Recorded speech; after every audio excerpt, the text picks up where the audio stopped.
Recorded Books presents The Door in the Hedge and Other Stories by Robin McKinley, narrated by Bianca Amato. The Stolen Princess, Part 1. Prologue. The last mortal kingdom before the unmeasured sweep of Faerieland begins has at best held an uneasy truce with its unpredictable neighbour.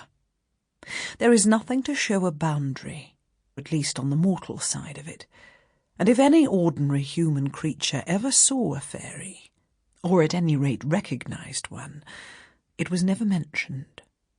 But the existence of the boundary, and of faeries beyond it, is never in doubt either.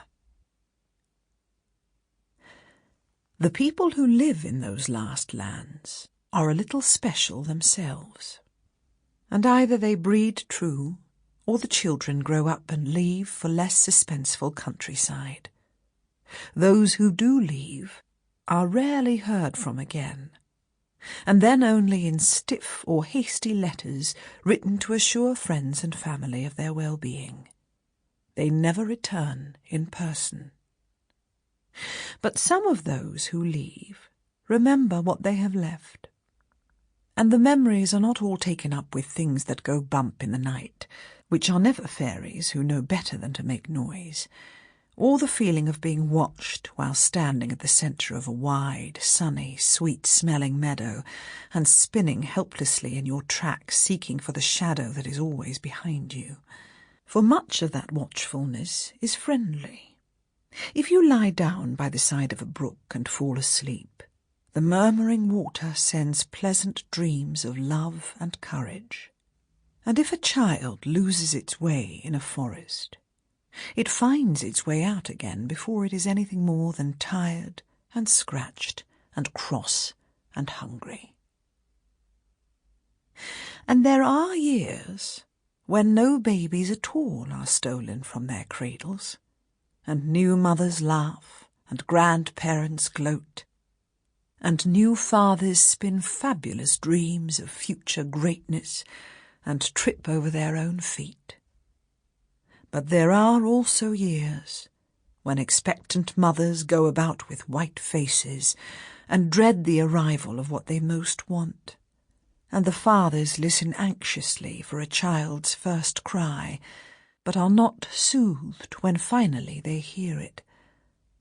And the father's first question, as is the way of fathers everywhere, is a boy or a girl? But his reasons in this last country are a little different. The fairies always choose boy babies.